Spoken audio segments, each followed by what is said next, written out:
Hello, Namaskaram. ഞാൻ Merin. Welcome to my channel. നമ്മൾ ഇന്ന് ചെയ്യാൻ പോകുന്നത് ഒരു ഗ്ലാസ് പെയിന്റിംഗ് ആണ്. അപ്പോൾ കുറേ പേര് കാണും ഗ്ലാസ് പെയിന്റിംഗ് ചെയ്യാൻ ഭയങ്കരമായിട്ട് ആഗ്രഹമുള്ളവർ. പക്ഷേ എങ്ങനെ ചെയ്യേണ്ടതെന്ന് അറിയാത്തതുകൊണ്ട് കുറേ പേര് മടിച്ചിരിക്കുന്നുണ്ടായിരിക്കും. അപ്പം അവർക്ക് വേണ്ടിയിട്ടുള്ള ഒരു വീഡിയോ ആണ് ഇന്ന് ഞാൻ ചെയ്യുന്നത്. അപ്പോൾ വീഡിയോ സ്റ്റാർട്ട് ചെയ്യുന്നതിന് മുന്നേ ആയിട്ട് നിങ്ങൾ ഇതുവരെ എൻ്റെ ചാനൽ സബ്സ്ക്രൈബ് ചെയ്തിട്ടില്ലെങ്കിൽ ഒന്ന് സബ്സ്ക്രൈബ് ചെയ്തേക്കുക. സബ്സ്ക്രൈബ് ചെയ്യുമ്പോൾ തൊട്ടടുത്തുള്ള ബെല്ലൈക്കനോട് ഒന്ന് പ്രസ് ചെയ്തേക്കുക. കാരണം ഞാൻ ഇന്ന വീഡിയോസ് നോട്ടിഫിക്കേഷൻ നിങ്ങൾക്ക് അപ്പോൾ തന്നെ കിട്ടാൻ വേണ്ടിയിട്ടാണ്. അപ്പോൾ നമുക്ക് നമ്മുടെ വീഡിയോ സ്റ്റാർട്ട് ചെയ്യാം. അപ്പോൾ ഗ്ലാസ് പെയിന്റിംഗ് ചെയ്യാൻ വേണ്ടി ഞാൻ യൂസ് ചെയ്യുന്നത് ഫെവി ആക്രിലിക്കിൻ്റെ ഗ്ലാസ് കളേഴ്സ് ആണ്. ഇത് 85 റുപ്പീസിൻ്റെ സെറ്റാണ്. അപ്പോൾ ഈ സെറ്റിൻ്റെ അകത്ത് 6 കളേഴ്സും ഒരു ബ്ലാക്ക് ലൈനറും ആണ് വരുന്നത്. അപ്പോൾ നമുക്കിനി ഗ്ലാസ് പെയിൻറ്റിങ് എങ്ങനെയാണ് ചെയ്യുന്നതെന്ന് നോക്കാം. ആദ്യമായിട്ട് വേണ്ടുന്ന ഒരു ബോട്ടിലാണ്. ഇത് നല്ലതുപോലെ വാഷ് ചെയ്ത് വെച്ചേക്കാണ്. ഇത് നമുക്ക് കോളിൻ വെച്ചിട്ട് ഒന്നുകൂടെ ഒന്ന് ക്ലീൻ ചെയ്തെടുക്കണം. ഗ്ലാസ് പെയിൻറ്റിങ് ചെയ്യുമ്പം നല്ലതുപോലെ ഗ്ലേസിങ് ചെയ്യാൻ വേണ്ടിയിട്ടാണ്. നല്ല ക്ലീൻ ആയിട്ടിരിക്കണം ബോട്ടിൽ. അതുകൊണ്ടാണ് നമ്മൾ കോളിൻ വെച്ച് ഒന്ന് തുടയ്ക്കുന്നത്. അപ്പോൾ നമ്മൾ നല്ലതുപോലെ കോളിൻ വെച്ചിട്ട് ഇത് ക്ലീൻ ചെയ്തെടുത്തിട്ടുണ്ട്. നമുക്കിനി ബോട്ടിലിൽ ഡിസൈൻ വരച്ചു കൊടുക്കാം. നമ്മൾ പേപ്പറിൽ വരയ്ക്കുന്ന അത്ര എളുപ്പമല്ല ബോട്ടിലിൻ്റെ അകത്ത് ഡിസൈൻ വരയ്ക്കുന്നത്. അതുകൊണ്ട് ഒരു പേപ്പറിൻ്റെ അകത്ത് ആദ്യം ഡിസൈൻ വരച്ചിട്ട് നമുക്കത് ട്രേസ് ചെയ്തെടുക്കാം. ബോട്ടിലിൻ്റെ അളവെടുക്കാൻ വേണ്ടിയിട്ട് നമ്മൾ ഈ പേപ്പർ ബോട്ടിലിൻ്റെ അകത്തൊന്ന് റോൾ ചെയ്യുവാണ്. ഇത് നമുക്ക് പേപ്പർ ടേപ്പ് വെച്ചിട്ട് ഒന്ന് ഒട്ടിച്ചു കൊടുക്കാം. പെൻസിൽ വെച്ചിട്ട് ജസ്റ്റ് ഒന്ന് മാർക്ക് ചെയ്ത് കൊടുക്കാം. ഇനി ടേപ്പ് റിമൂവ് ചെയ്തിട്ട് നമുക്ക് ഈ പേജിൽ ഡിസൈൻ വരച്ചെടുക്കാം.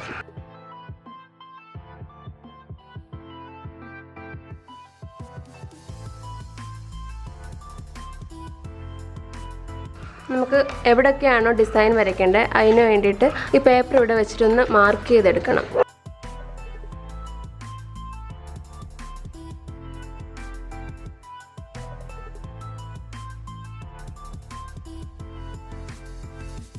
ഇനി നമുക്ക് ഇത് റിമൂവ് ചെയ്തിട്ട് ഇതിൻ്റെ അകത്ത് ഡിസൈൻ വരയ്ക്കാം.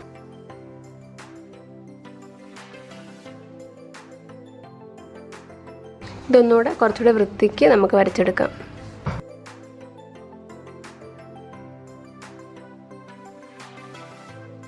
ഇനി ഇതിൽ ഡിഫറെൻറ്റ് സൈസിൽ സർക്കിൾ വരച്ചു കൊടുക്കണം.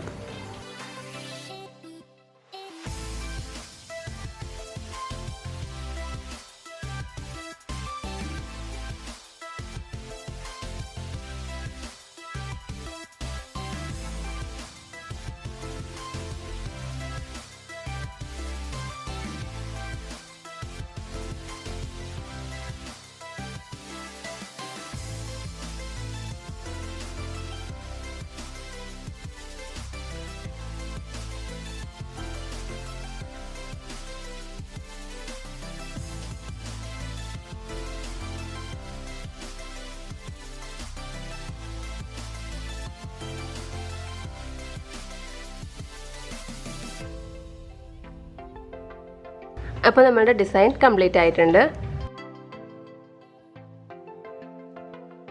ഇനി അതേ സൈസിലെ ഒരു ട്രേസിങ് പേപ്പർ എടുത്തേക്കുവാണ്. ഇത് നമുക്ക് ഈ ബോട്ടിലോട്ട് ഒട്ടിച്ചു കൊടുക്കാം.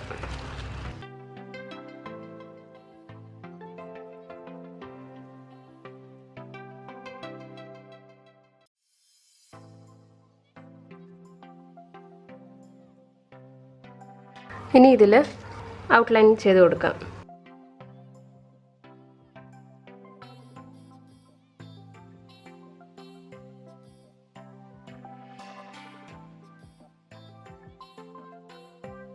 അപ്പോൾ ഡിസൈൻ നമ്മൾ ഫുള്ള് ട്രേസ് ചെയ്തെടുത്തിട്ടുണ്ട്. ഇനി നമുക്കിത് റിമൂവ് ചെയ്യാം. കണ്ടില്ലേ, നല്ലതുപോലെ ഡിസൈൻ ആയിട്ടുണ്ട്. ഇനി നമുക്കിത് പെയിൻറ്റ് ചെയ്യണം. ഞാൻ ഔട്ട്ലൈൻ കൊടുക്കാൻ വേണ്ടി സിൽവർ കളറാണ് യൂസ് ചെയ്യുന്നത്. ഇത് നമുക്കല്ലാതെ ഷോപ്പിൽ മേടിക്കാൻ കിട്ടും. അപ്പോൾ നമുക്ക് ഈ ഗ്ലാസ് ഒന്ന് ഔട്ട്ലൈൻ ചെയ്ത് കൊടുക്കാം. അപ്പോൾ ആദ്യമായിട്ട് ഈ 3D ലൈനർ യൂസ് ചെയ്യുന്നവർ ജസ്റ്റ് ആദ്യമേ ഒന്ന് പേപ്പറിൽ കുറച്ചൊന്ന് വരച്ച് നോക്കുക. അല്ലെ നമ്മൾ ഗ്ലാസ്സിൽ ഡയറക്റ്റ് വരയ്ക്കുമ്പോഴത്തേക്ക് കൈ വിറയ്ക്കാൻ സാധ്യതയുണ്ട്. അപ്പം നമ്മുടെ ഡിസൈൻ ഒരു പെർഫെക്ഷൻ കിട്ടത്തില്ല. അതുകൊണ്ടാണ്. അപ്പോൾ നമ്മൾ വരയ്ക്കുമ്പോൾ എന്തെങ്കിലും തെറ്റ് വരികയാണെങ്കിൽ പെട്ടെന്ന് തന്നെ മായിച്ചാൽ അതങ്ങ് പോവും. പക്ഷെ കുറച്ച് നേരം കൂടെ കഴിഞ്ഞിട്ട് നമ്മൾ ചെയ്യാൻ നിൽക്കുകയാണെങ്കിൽ ആ പാട് പോകത്തില്ല. അപ്പോൾ ഇതുപോലെ നമുക്ക് ഫുള്ള് ഇതിൻ്റെ അകത്ത് ഡിസൈൻ ചെയ്ത് കൊടുക്കാം.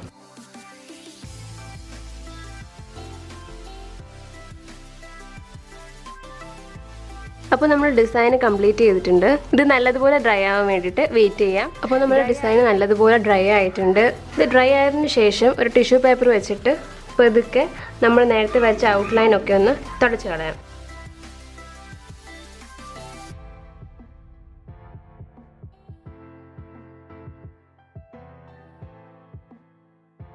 ഇനി നമുക്ക് ഇതിൻ്റെ അകത്ത് പെയിൻറ്റ് ചെയ്ത് കൊടുക്കാം.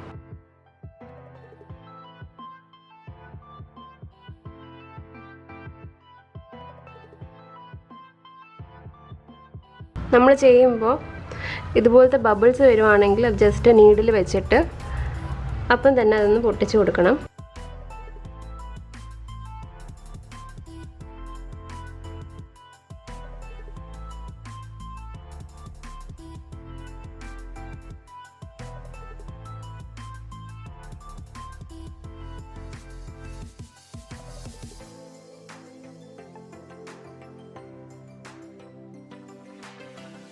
കളർ കൂടിപ്പോയെന്ന് തോന്നുന്നെങ്കിൽ ഇയർബഡ് വെച്ചിട്ട് ജസ്റ്റ് ആ കളറൊന്ന് തുടച്ചെടുക്കുക.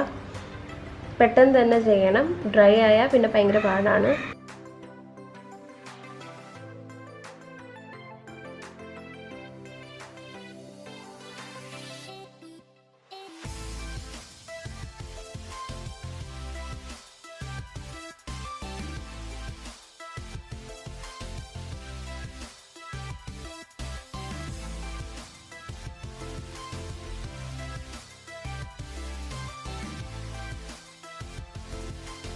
അപ്പം ഇത്രയും ഭാഗം ഡ്രൈ ആയിട്ട് നമുക്ക് അടുത്ത കളർ കൊടുക്കാം.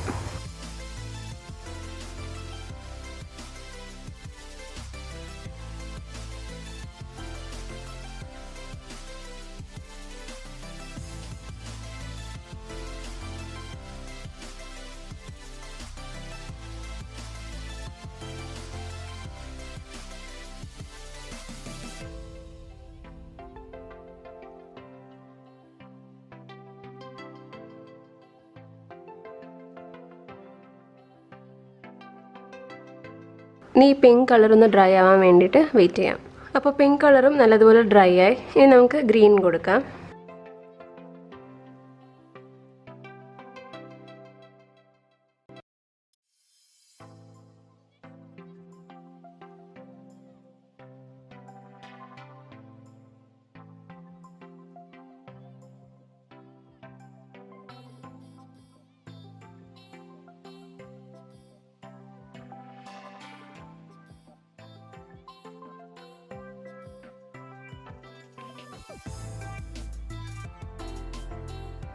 ഇനി ഗ്രീൻ പെയിൻറ്റ് നല്ലതുപോലെ ഡ്രൈ ആവാൻ വേണ്ടി വെയിറ്റ് ചെയ്യാം. അപ്പം ഗ്രീൻ കളർ ഏകദേശം ഡ്രൈ ആയിട്ടുണ്ട്. നമുക്കിനി ബ്ലൂ കളർ പെയിൻറ്റ് ചെയ്ത് കൊടുക്കാം.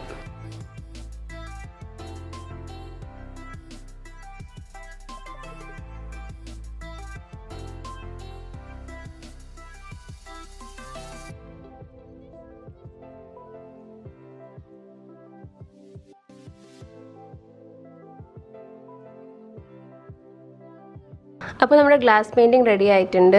കണ്ടില്ലേ, നല്ല രസമാണ് കാണാൻ. അപ്പം ഗ്ലാസ് പെയിൻറ്റിങ് ചെയ്യുമ്പോൾ പ്രത്യേകം ശ്രദ്ധിക്കേണ്ട കാര്യം എന്ന് പറയുന്നത്, നമ്മൾ 3D ലൈനർ വെച്ച് ഡിസൈൻ വരയ്ക്കുമ്പോൾ അത് കംപ്ലീറ്റ് ആയിട്ട് ഡ്രൈ ആയിട്ട് മാത്രമേ കളേഴ്സ് അപ്ലൈ ചെയ്യാവൂ. അതുപോലെ തന്നെ നമ്മളിപ്പം ഗ്ലാസ് കളേഴ്സ് വെച്ച് പെയിൻറ്റ് ചെയ്യുമ്പോൾ ഇപ്പോൾ റെഡ് അടിക്കുകയാണെങ്കിൽ റെഡ് നല്ലതുപോലെ ഡ്രൈ ആയിട്ട് വേണം യെല്ലോ അടിക്കാൻ. അങ്ങനെ തന്നെ യെല്ലോ നല്ലതുപോലെ ഡ്രൈ ആയിട്ട് വേണം പിങ്ക് അടിക്കാൻ. അപ്പോൾ എല്ലാം നല്ലതുപോലെ ഡ്രൈ ആയിട്ട് മാത്രമേ അടുത്ത കളർ അടിക്കാവൂ. അല്ലെങ്കിൽ ഈ കർവ്ഡ് സർഫേസ് ആയതുകൊണ്ട് നമ്മൾ അടിച്ചേക്കുന്ന ഗ്ലാസ് കളേഴ്സ് പെട്ടെന്ന് ഓവർഫ്ലോ ആയിട്ട് വെളിയിൽ വരാൻ ചാൻസ് ഉണ്ട്. അതുകൊണ്ട് നല്ലതുപോലെ ഉണങ്ങിയിട്ട് വേണം അടുത്ത കളർ അടിക്കാൻ. അപ്പോൾ നിങ്ങൾ എന്തായാലും വീട്ടിൽ ടൈം കിട്ടുമ്പോൾ ചെയ്ത് നോക്കുക. ചെയ്തിട്ട് നിങ്ങളുടെ ഫീഡ്ബാക്ക്സ് കമൻസിലൂടെ അറിയിക്കുക. അപ്പോൾ നിങ്ങൾക്ക് എൻ്റെ വീഡിയോ ഇഷ്ടപ്പെട്ടെന്ന് വിചാരിക്കുന്നു. ഇഷ്ടപ്പെട്ടെങ്കിൽ ലൈക്ക് ചെയ്യുക, ഷെയർ ചെയ്യുക, സബ്സ്ക്രൈബ് ചെയ്യുക. സബ്സ്ക്രൈബ് ചെയ്യുമ്പം തൊട്ടടുത്തുള്ള ആ ബെല്ലൈക്കണിൽ ഒന്ന് പ്രസ് ചെയ്യുക. കാരണം ഞാനിടുന്ന വീഡിയോസ് നോട്ടിഫിക്കേഷൻ നിങ്ങൾക്ക് അപ്പോൾ തന്നെ കിട്ടാൻ വേണ്ടിയിട്ടാണ്. ഇതുപോലത്തെ നല്ല നല്ല വീഡിയോസായിട്ട് ഇനിയും അടുത്ത വീഡിയോയിൽ കാണുന്നത് വരെ ഞാൻ മെറിൻ. നന്ദി, നമസ്കാരം.